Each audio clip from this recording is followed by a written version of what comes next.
On sait tous ce qu'est le Soleil, pourquoi il fait plus chaud en été qu'en hiver et que le vide spatial ne contient aucune matière. Mais le savons-nous vraiment ?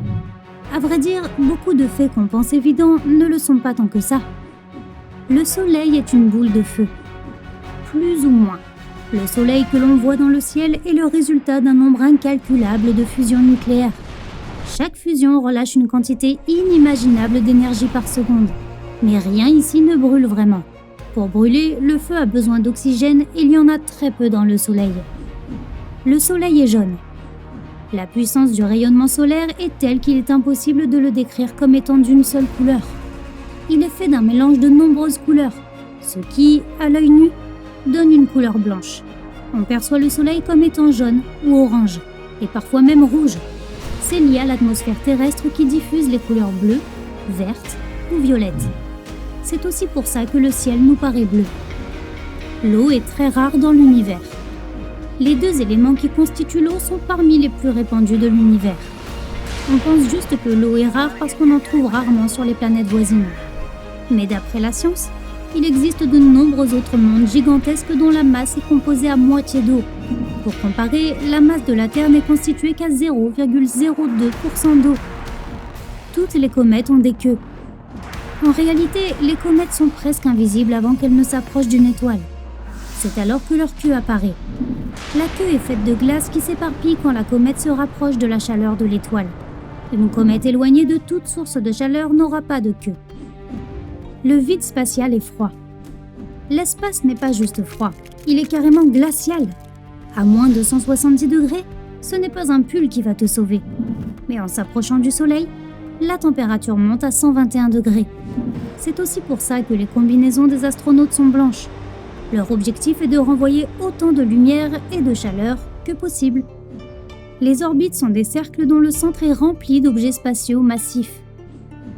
Si le Soleil maintient les planètes dans leur orbite grâce à sa force gravitationnelle, les planètes disposent de leur propre attraction qui éloigne le centre de leur orbite du Soleil. C'est un peu comme s'ils dansaient tous ensemble.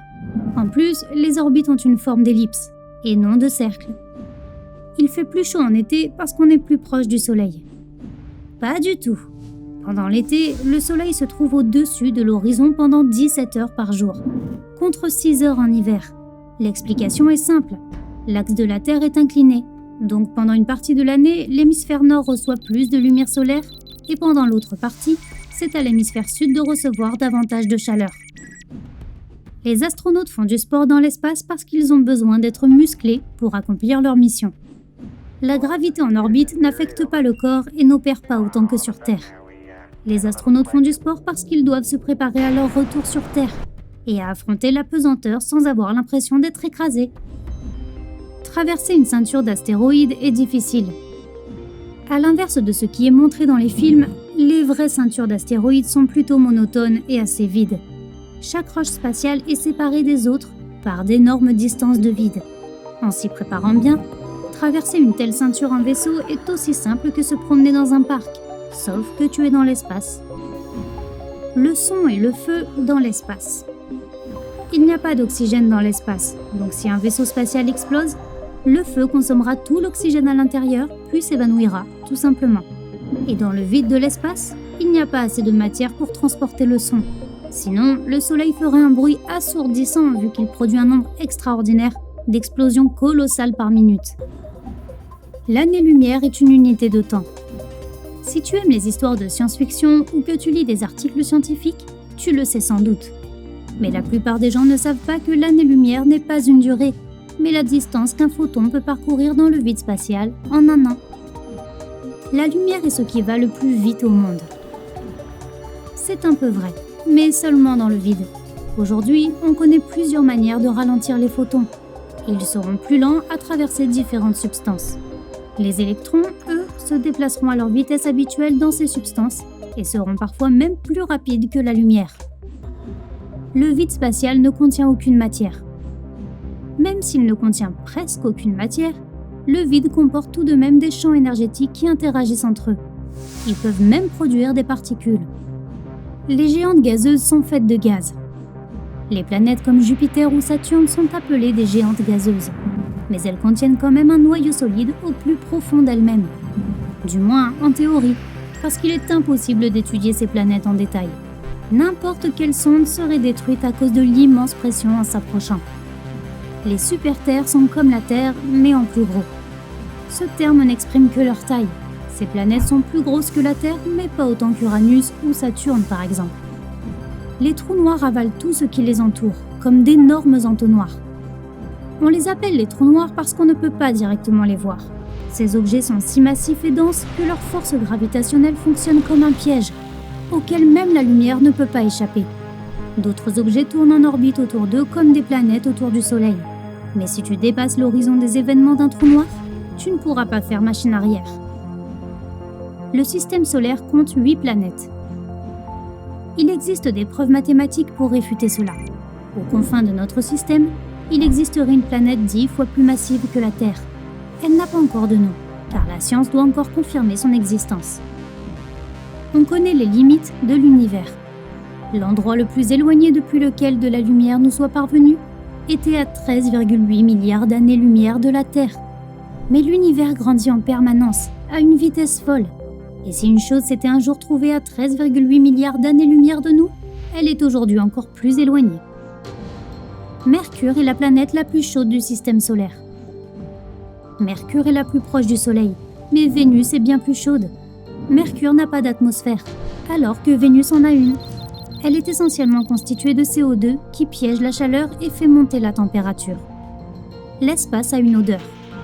Parfois, les astronautes disent que cela sent le steak brûlé.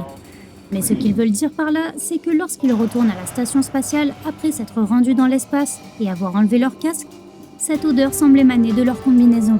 Il est impossible de sentir le vide spatial en lui-même. On peut voir 1 million d'étoiles dans le ciel. Leur nombre est bien plus modeste, avec seulement 3000 étoiles. Il y a beaucoup d'autres objets qu'on peut voir et qu'on confond avec des étoiles. Les planètes du système solaire, des galaxies lointaines ou de simples satellites. Tous les objets du système solaire restent à leur place. Non, tout se déplace sans cesse. La Lune s'éloigne un peu plus de la Terre chaque année, et on s'éloigne aussi du Soleil.